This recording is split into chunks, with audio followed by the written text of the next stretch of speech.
ஏய் Nisha, full day dance practice இருக்கும், இத கொஞ்சம் சாப்பிட்டு போயா. நிஷா, சாப்பிட்டுட்டு போயா. எல்லாம் கலந்துட்டு அர்ஜுன் சாப்பிட்டு டொம்மின் மயக்க போட்டு விடுறதுக்கு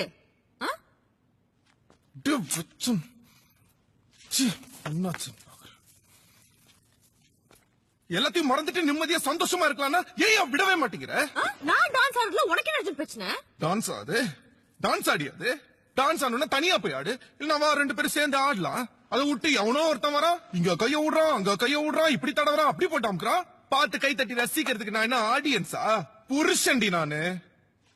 நான் தொட வேண்டிய இடத்துல வேற ஒருத்தன் தொட்டுட்டு இருக்கான், அப்புறம் அவனுக்கு எனக்கு என்ன வித்தியாசம் இருக்கு? எனக்கு தெரியும், நீ தொடறதுக்கும் அவன் தொடறதுக்கும் வித்தியாசம் இருக்கு. நான் அவுத்து போட்டு போய் தூங்குறேன். அது டான்ஸ் அர்ஜுன், டான்ஸ் அப்படிதான் இருக்கு. நான் பண்றது இட்ஸ் ஆர்ட், ஓவியம். தமிழ் தெரியலனா பேசாத. ஓவியம் இல்ல, அது பேர் கலை. உனக்குல தெரிய போதா? ஆமா, நான் கஷ்டப்பட்டு லவ் பண்ணி கல்யாணம் பண்ணி உன்னை வீட்டுக்குள்ள கூட்டு வந்தா வேற ஒருத்தன் வந்து உன் பொண்டாட்டிய வச்சு ஓவியம் வரைவான். சினிமால அனுஷ்காவோட ஒரு ஹீரோ தடவி டான்ஸ் ஆடினா பார்த்து ரசிக்கலாம். என் பொண்டாட்டிய இன்னொருத்தன் தடவுனா நான் எப்படி ரசிக்க முடியும்? 10 மீட்டர் டிஸ்டன்ஸ்ல ஒரு தப்பான நோஷன்ல வந்தா எனக்கு தெரிஞ்சிடும் அர்ஜுன்.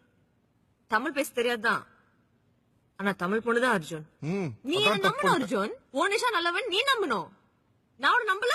அந்த மாதிரிதான் எல்லாத்தையும் விட்டு கொடுத்து உனக்கு குழந்தை பெத்து கொடுக்கல. எனக்காக விட்டு கொடுத்த ஒரு விஷயம் சொல்லு அர்ஜுன். அதான் விட்டு கொடுத்துட்டேனே. ஆடு, அந்த மோஜோவோடே ஆடுன்னு விட்டு கொடுத்துட்டேனே. எங்களுக்கு எல்லாம் லவ் பண்ற பொண்ணோ கட்டின பொண்டாட்டியோ ஏன் சைட் அடிக்கிற ஒரு ஃபிகர் இன்னொருத்தன் பக்கத்துல போய் நின்னாலே அடி வயிறுல இருந்து சும்மா கிளம்பி சூடா ஒண்ணு வாய் வழியா வெளில வரும் பாரு.